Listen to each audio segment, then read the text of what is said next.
Leíamos la semana pasada en Mateo 28, 18, ¿verdad? Que antes de Jesús de alzarse al cielo, Él le dijo a los discípulos: porque toda potestad me ha sido dada, toda autoridad me ha sido dada en el cielo y en la tierra.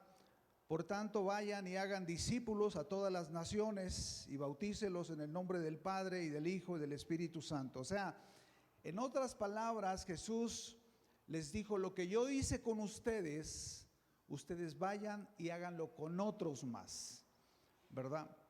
Y se multiplicaron. Ahora, algo interesante aquí tenemos que entender, que la Biblia nos dice en Génesis 1:26 que Dios puso al primer Adán, al de Génesis 2, Génesis 3, en la tierra. Y Dios en Génesis 1:26, Dios dijo para que señorease la creación, sobre los peces, sobre las aves y sobre todo animal de la tierra, ¿verdad? Dios puso el primer Adán. Nosotros sabemos el desenlace. El primer Adán fracasó en esto. ¿Por qué? Por su desobediencia y por el pecado. Él no pudo hacer esto. Pero la Biblia nos menciona, 1 Corintios 15:45, que el segundo Adán, Cristo, que no tuvo pecado y él fue obediente, él sí logró el propósito de Dios de señorear sobre la creación. Nosotros podemos ver a Jesús, ¿verdad?, calmando los vientos, moviendo las aguas. Él caminaba sobre las aguas, sacando peces a montones. ¿Por qué?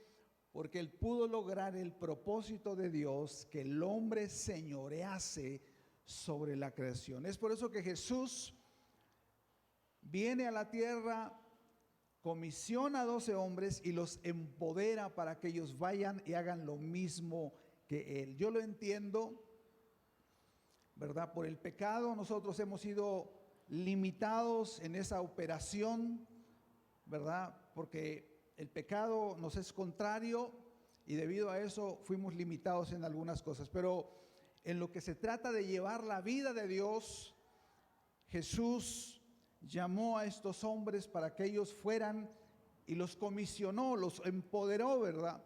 Ahora, en Romanos 8:29, la Biblia nos dice, ¿verdad?, que Jesús llama a esos hombres no como una mera ocurrencia, no como algo improvisado, ¿verdad?, sino porque Él ya tenía un plan y propósito y un llamado específico para cada uno de ellos. Dice Romanos 8:29, me llama mucho la atención este pasaje, porque nos habla que Dios es un Dios de orden. Dice la Biblia: porque a los que antes conoció, también los predestinó para que fuesen hechos conforme a la imagen de su Hijo, para que Él sea el primogénito entre muchos hermanos. Y el 30 está poderoso porque dice: y a los que predestinó, a estos también llamó. Entonces podemos decir, en base a esto que hemos visto, que un discípulo es un escogido que ha sido llamado a la obra de Dios en el tiempo soberano de Dios. Se lo repito, ¿qué es un discípulo? Es un escogido que ha sido llamado a la obra de Dios en el tiempo soberano de Dios. Ahora, hay otra pregunta importante que tenemos que hacer. ¿A qué es llamado un discípulo? Ya vimos lo que es un discípulo, pero ahora preguntamos: ¿a qué es llamado un discípulo? ¿A qué has sido llamado tú? ¿Y sabe a qué? A hacer la obra de Dios. Vamos a buscar el Salmo 90, 16. Salmo 90, 16 y 17. Dice este salmo, es un salmo de Moisés. dice lo siguiente: aparezca en tus siervos tu obra. O sea, que se note, que se descubra en tus siervos tu obra y tu gloria sobre sus hijos. Sea la luz de Jehová nuestro Dios sobre nosotros, y la obra de nuestras manos confirma sobre nosotros. Sí, la obra de nuestras manos confirma. Y yo quiero que hagamos otra pregunta más, muy importante. ¿Qué es la obra de Dios? ¿Sabes cuál es la obra de Dios? Nosotros mismos. Nosotros mismos somos la obra de Dios. ¿Habrá algo más importante que el ser humano en la tierra para Dios? Dios le interesará muchísimo las construcciones, los templos, o no. En Lucas 19:10, cuando el Señor Jesús estaba en casa de Zaqueo, y después que Zaqueo confiesa, ¿verdad? Y dice: si le he defraudado a alguno, se lo devuelvo cuadruplicado, y la mitad de mis bienes se los doy a los pobres. En ese momento Jesús dijo unas palabras muy poderosas: porque el Hijo del Hombre vino a buscar y a salvar lo que se había perdido. ¿A qué vino el Hijo del Hombre? A buscar y a salvar lo que se había perdido. ¿Y qué se había perdido? El hombre. A eso vino el Hijo de Dios. Decíamos ahorita, ¿habrá algo más importante en la tierra para Dios que las almas de los hombres? Ahí en Lucas 11, 21 al 22, cuando dice que el hombre fuerte, ¿verdad?, guarda su palacio, pero viene otro más fuerte que él y le quita las armas en las que confiaba, dice, y le quita el botín y se queda con él y lo reparte. ¿Cuál es el botín entre el reino de los cielos y el reino de las tinieblas? El botín codiciable son las almas de los hombres, son las vidas de las personas. La obra de Dios en el hombre, la Biblia lo llama el camino o la carrera de la madurez. Un discípulo es una persona que pasa de un reino espiritual a otro. Es una persona que tiene un cambio sobrenatural en su forma de vida. No simplemente es un cambio natural, ¿verdad? Y debido a eso que siempre hay una lucha espiritual para cuando una persona va a ser arrancada del reino de las tinieblas y va a pasar al reino de los cielos. Siempre habrá una lucha entre los dos reinos por ganar y traer un discípulo, llamar a un discípulo, ¿verdad?, para que venga a hacer la obra de Dios, para que venga a ser parte del reino de los cielos. Y hemos leído muchas veces en Marcos 5, del 1 al 20, la historia del endemoniado gadareno, ¿verdad? Y ahí un poquito antes, en Marcos 4, la Biblia nos habla que pasó Jesús con sus discípulos al mar de Galilea, atravesó el mar antes de llegar a la región donde estaba Gadara, ¿verdad? Y la Biblia describe que hubo un gran tempestad de viento, dice la Biblia. Y encontré una carta que podría ser la carta testimonio de uno de los discípulos de Jesús. Haga de cuenta como si Jesús, como si uno de los discípulos de Jesús que estuvieron presentes ahí, la pudo haber escrito, ¿verdad? Y me gustó. Entonces yo no la hice, yo nomás la copié y le moví algunas cositas ahí, pero me gustó y se las quiero compartir. Es un poco prolongada, pero está interesante lo que dice aquí. Me gustó, dice: aquel día, haga de cuenta que es póngale el discípulo que quiera. Aquel día cruzamos el mar de Galilea hacia la región de los Gadarenos. Habíamos pasado un buen tiempo hablando con el maestro. lo que nos preparó para una de las experiencias que nunca olvidaríamos en nuestra vida. Nadie le preguntó al Señor por qué causa fuimos a ese lugar, aunque sabíamos que Él tendría una buena razón para hacerlo. Cuando llegamos al lugar nos dimos cuenta que a lo lejos un hombre nos observaba, el cual su comportamiento era muy extraño, y de la forma en la que se movía y se comportaba parecía más bien un animal. Si yo hubiera sabido antes la clase de persona que era, seguramente me hubiera quedado en el barco para evitar el desagradable encuentro con ese ser extraño y peligroso. Cuando nos vio llegar, vino corriendo veloz hacia nosotros con la intención de atacarnos o asustarnos. Todos nos quedamos paralizados al ver cómo venía corriendo velozmente hacia nosotros, con excepción del maestro, que con toda calma le dirigió la palabra. Realmente el hombre parecía una bestia salvaje. Andaba casi desnudo. Su cuerpo y sus cabellos eran realmente sucios. Sus ojos eran como un tigre enfurecido tratando de atacar a su víctima. Todo su cuerpo estaba lleno de cicatrices y en algunas partes sangraba por heridas recientes. Por su aspecto parecía tener una fuerza descomunal. Su voz era fuerte e intimidante. Delante de nosotros teníamos a un hombre a quien todo el mundo temía. Después nos enteramos que nadie pasaba por ese camino por el miedo que él le infundía.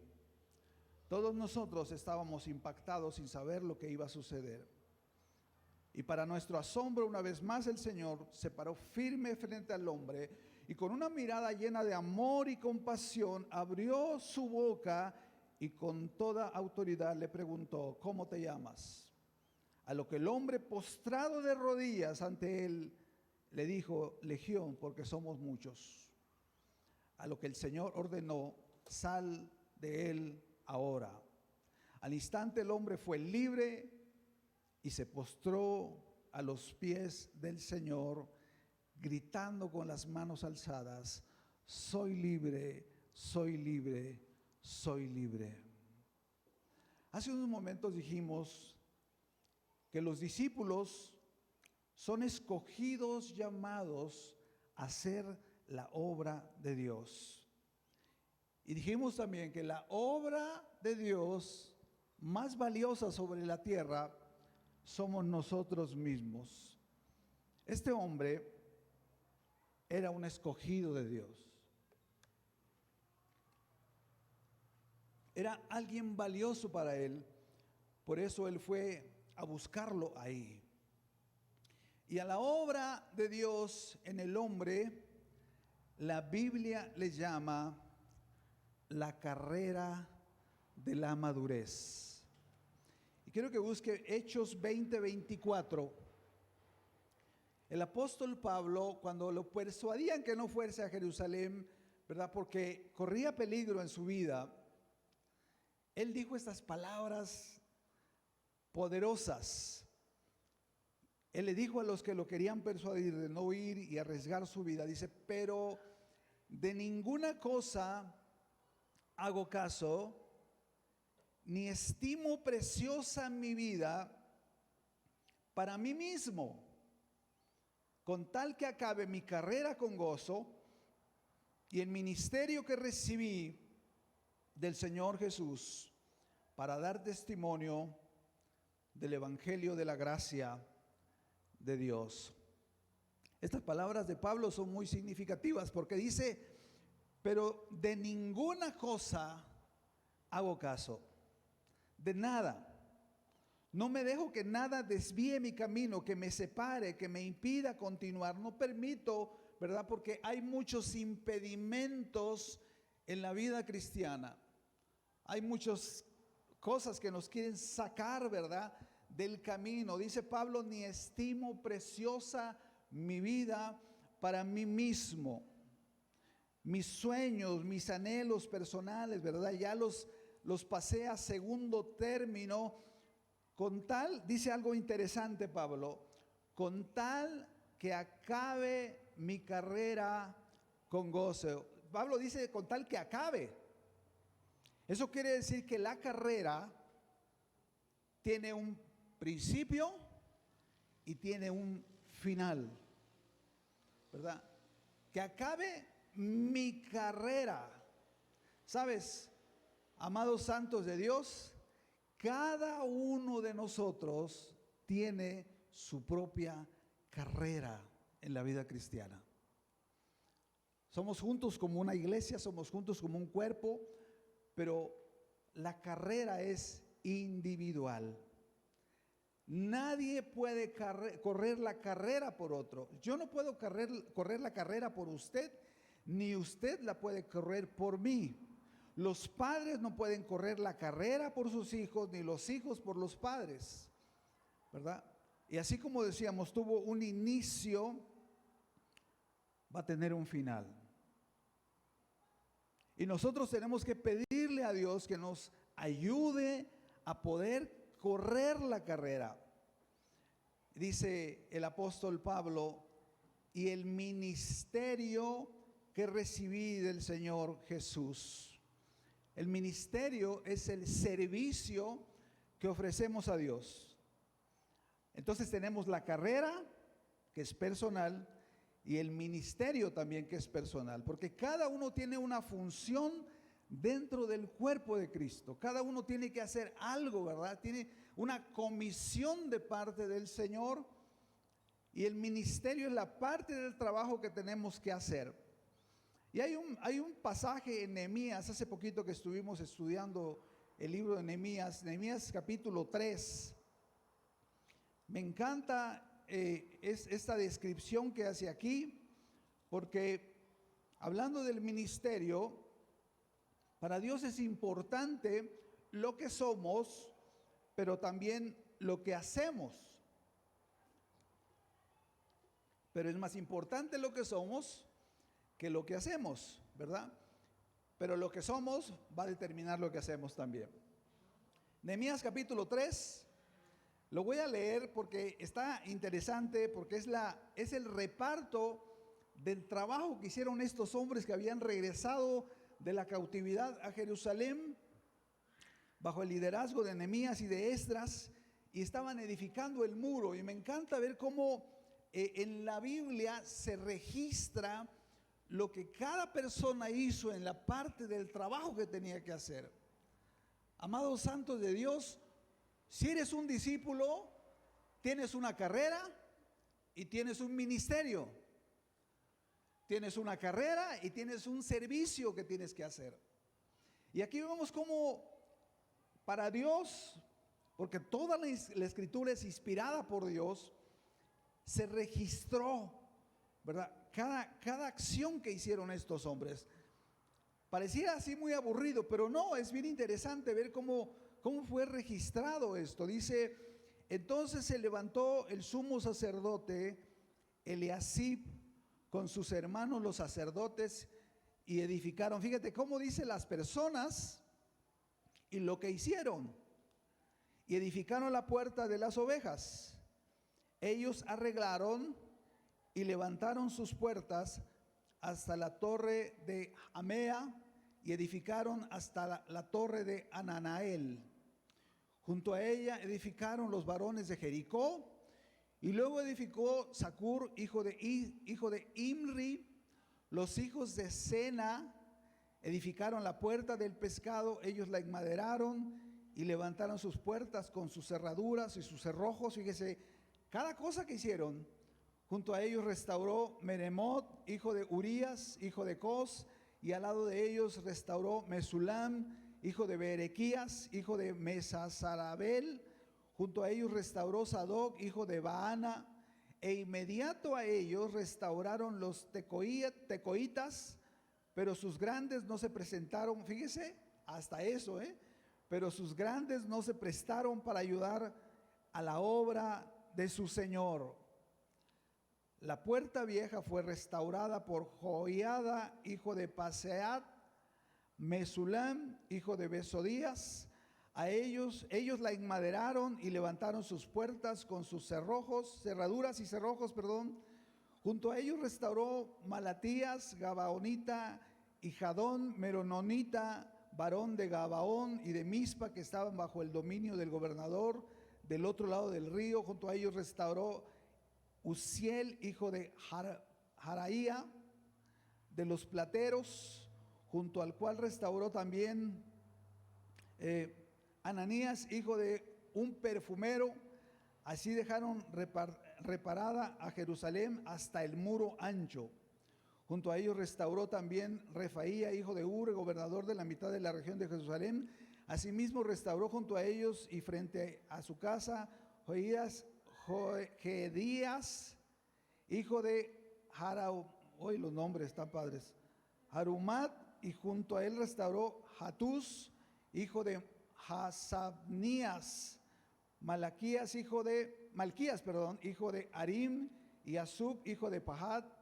Moab restauraron otro tramo y la torre de los hornos. Junto a ellos restauró Salum de Jaloes, gobernador de la mitad de la región de Jerusalén, con sus hijas. Fíjate, vámonos al 20 y ahí le paramos. Dice, después de él, me encanta este pasaje, este versículo. Después de él, Baruch, hijo de Sabai, ¿cómo dice? ¿Con todo qué? Con todo fervor. Restauró otro tramo desde la esquina hasta la puerta de la casa de Eliasib como sumo sacerdote. Y ya habíamos dicho esto alguna vez. Fervor significa, me encanta este significado, sentimiento intenso de entusiasmo y admiración hacia alguien. ¿Tú sirves a Dios? ¿Cómo lo haces? ¿Sabes que nuestra actitud es tomada en cuenta por el cielo? Con toda alegría, dice, llegó a las 7 de la mañana y empezó a barrer, empezó a regar, empezó a acomodar las sillas, preparó su clase con todo fervor, dice, empezó a preparar su clase para los niños, preparó el tema para la célula, ¿verdad? Estuvo ahí con diligencia haciendo las cosas que le iba a ofrecer a Dios para los santos. Si nos vamos otra vez a Marcos 5, esta parte es bien preciosa. Dice la Biblia que ya que Dios había hecho la obra en este hombre, dice versículo 15, y vienen a Jesús y ven al que había sido atormentado del demonio, que había tenido la legión, sentado, vestido y en su juicio cabal, y tuvieron miedo.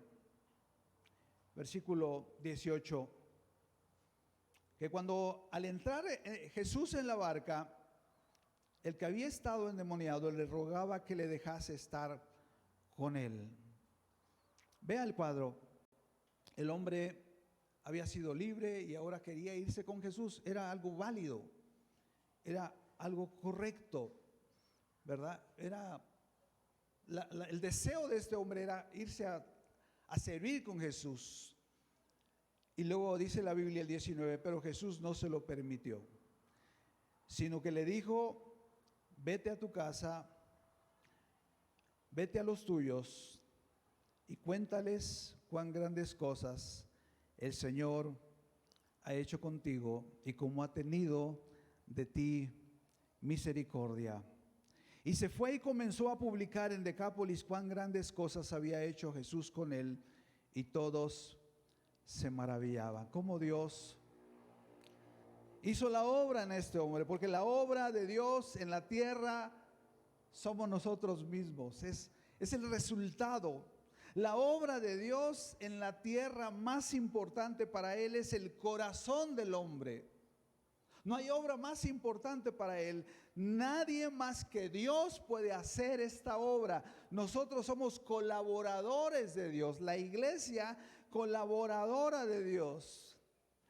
E inmediatamente después que una persona es salva, y que Dios lo perdona de sus pecados y que Dios pone su espíritu en él, Dios pone a ese discípulo en la carrera por la madurez. Empieza la carrera por la madurez. Mis amados santos, nosotros tenemos que correr la carrera. Tenemos que pedirle a Dios que nos dé esa gracia, esa fuerza para poder correr la carrera que tenemos por delante. Nosotros estamos corriendo la carrera de forma individual y me he sorprendido cómo la Biblia nos dice muchos pasajes con respecto a esta verdad. Hebreos capítulo 12 dice 1 y 2, lo voy a leer, dice: por tanto, nosotros también, teniendo en derredor nuestro tan grande nube de testigos. Mis amados hermanos, hay un mundo espiritual alrededor de nosotros que nos está observando, ¿verdad? En lo que nosotros hacemos, cómo corremos la carrera, ¿verdad? Dice que ese montón es como si estuviéramos corriendo en un estadio donde hay gradas de un lado y gradas de otro lado, ¿verdad? Unos son contrarios y otros son a favor de nosotros, ¿verdad? Y como si estuviesen sentados ahí en esa galería todos los hombres de la Biblia y nos estuvieran diciendo: córrele, Anita, ándale, no te canses, síguele. Cada uno está corriendo la carrera en forma personal. Dice, tenemos testigos y nuestro mismo Dios está presente en nuestro caminar, en nuestra carrera. Y dice el apóstol Pablo, dice, por eso debemos despojarnos de todo pecado, del peso, dice, todo peso. Y cuando habla de todo peso, habla de cosas que andamos cargando, ¿verdad? Que no deberíamos de cargar. Actividades que hacemos, que nos quitan tiempo, que nos quitan, que nos preocupan, ¿verdad? Y también menciona algo tremendo, y del pecado que nos asedia. Tenemos que estar conscientes, ¿verdad? Que en la carrera somos seducidos al pecado todos los días. Todos los días tenemos que pelear contra el peso del pecado y corramos con paciencia la carrera que tenemos por delante. Todos sabemos, ¿verdad? Bueno, los deportistas, yo no soy muy deportista, pero los que corren, ¿verdad? Siempre usan ropa muy ligerita. Se compran tenis, los tenis esos para correr son muy livianos, ¿verdad? Lo que se ponen encima tiene que ser ligero para que no les estorbe y no sea un contrapeso en la carrera. Y dice algo bien interesante este pasaje. El versículo 2 dice, puestos los ojos, ¿en quién? En el pastor. ¿Así dice? En tu líder de célula. ¿En quién vamos a poner los ojos? En Jesús. Porque los hombres podemos fallar. De hecho, fallamos, pero Jesús nunca va a fallar. Nosotros ponemos nuestros ojos en la mirada, ¿verdad? Siempre, eso es algo de que los corredores profesionales hacen, ¿verdad? Cuando las carreras son cortitas, ponen su mirada en la meta y se olvidan de lo demás y ponen sus ojos en Jesús, el autor y el consumador de la fe. Aquel que nos dio la muestra cuando vino a la tierra, ¿verdad? Dice, el cual por el gozo puesto por delante, ¿sabes qué quiere decir eso? Que sufrió con gozo para que tú y yo lo conociéramos. Sufrió con gozo en la cruz y soportó, dice, sufrió la cruz menospreciando el oprobio y se sentó a la diestra del trono de Dios. Ahorita el Señor Jesús, cuando Él estuvo en la tierra, Él ejerció el oficio de profeta. Cuando Jesús viene a la tierra, él fue profeta estando, porque tiene 3 oficios, según Hebreos. Su primer oficio al estar en la tierra fue profeta. Cuando Él muere en la cruz y se eleva, ahora tiene el oficio de sacerdote, de sumo sacerdote. Él es nuestro acceso a Dios el Padre. Y hay un tercer oficio que todavía no se cumple cabalmente, que es el oficio de rey. Ese se va a cumplir más adelante. Pero ahorita tenemos un profeta y tenemos un sacerdote disponible, y también tenemos un futuro rey. Él es rey sobre nosotros. Ahora nosotros ya somos sus súbditos, y Él es el que nos sustenta en la carrera. Él es el que nos ayuda para poder correr libremente. Él es el que nos alimenta con su gracia para poder seguir en la carrera. Versículo 12 del capítulo 12 de Hebreos, Pablo nos dice: por lo cual, en esta hora dice, hermanos, levanten las manos caídas y las rodillas paralizadas, y hagan sendas derechas para vuestros pies, para que lo cojo no se salga del camino, sino que sea sanado. Esa mañana el Señor quiere que nos preguntemos cómo estamos corriendo la carrera. Traemos cosas cargando que no deberíamos de traer. Pecado en nuestro corazón. Levanten las manos que han estado caídas. Esas rodillas que no se han... ¿Hace cuánto tiempo no las doblas para clamar a Dios, para pedir su ayuda? La semana yo la tuve que doblar y pedir la ayuda de Dios en varias ocasiones. Para que sigas corriendo, dice el Señor. El Señor con su ayuda quiere que hagamos sendas derechas para nuestros pies. Para aquello que está dañado, no se salga del camino. ¿Sabe? Hay personas que se han salido del camino porque han sufrido algo, un daño, ¿verdad? Estaban cojas y no sanaron. Y la opción más cercana o más simple es salirse del camino. En los Juegos Olímpicos de Barcelona 1992, un jovencito llamado Derek Redmond compitió para los 400 metros y era el favorito para ganar. Y a media carrera este muchacho tuvo un tendón, se le lastimó y ya no pudo seguir corriendo. Se quedó tirado ahí, se levantó en medio de la expectación del público. Se levanta y empieza a caminar muy despacio, cojeando. De repente, pues todos se inquietan, ¿verdad? Algunas personas se acercan para auxiliarlo, pero él sigue corriendo. Pero de pronto un hombre se baja de las gradas corriendo como desesperado.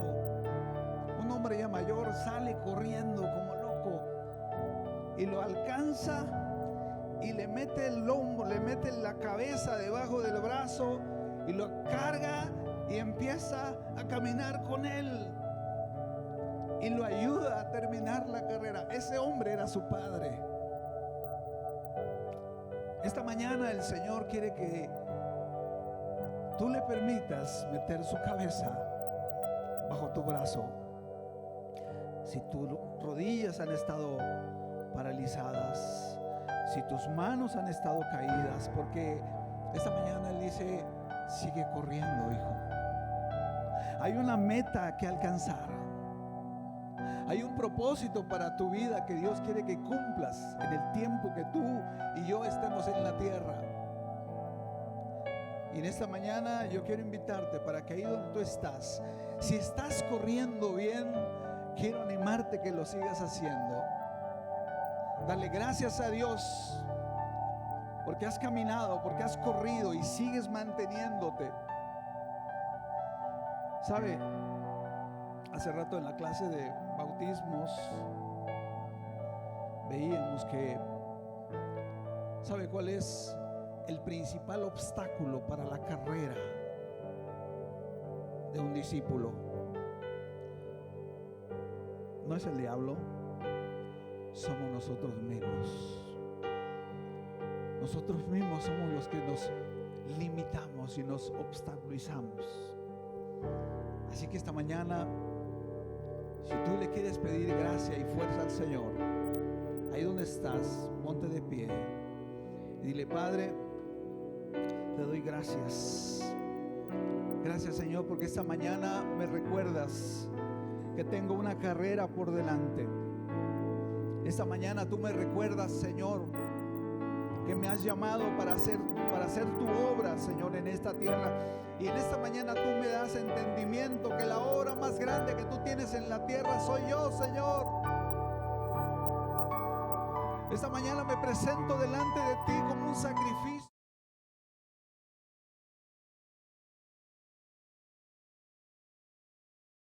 Señor, por haberme alcanzado. Te alabo, Señor, por la obra que tú has hecho en mi vida. La obra que Dios ha hecho en tu vida no la puede hacer nadie más que Dios. Por eso necesitamos buscar y poner nuestros ojos en Jesús. Poniendo nuestros ojos en Jesús, el autor y el consumador de la fe. En esta hora, el Espíritu de Dios quiere darnos fuerzas para seguir corriendo la carrera. Y que podamos decir como el apóstol Pablo: pero de ninguna cosa hago caso, ni estimo preciosa mi vida para mí mismo. No me veo a mí como un pobrecito, ¿verdad? No, dice: con tal de que yo acabe mi carrera, dice el apóstol Pablo. Con tal que tú acabes tu carrera con gozo y que cumplas el ministerio que recibiste del Señor Jesús para dar testimonio del evangelio de la gracia de Dios. Padre, te damos gracias en esta hora. Gracias por tu iglesia. Gracias por cada discípulo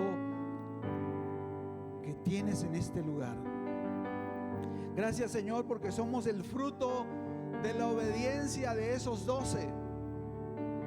Ellos te obedecieron, Señor, y fueron con otros y les llevaron la buena noticia, y fueron y llamaron a otros escogidos y los formaron en hombres y en mujeres de Dios. Gracias porque esa bendición nos alcanzó a nosotros hasta nuestros tiempos. Porque si estamos aquí, Señor, no es por otra cosa, sino por tu gracia y tu misericordia.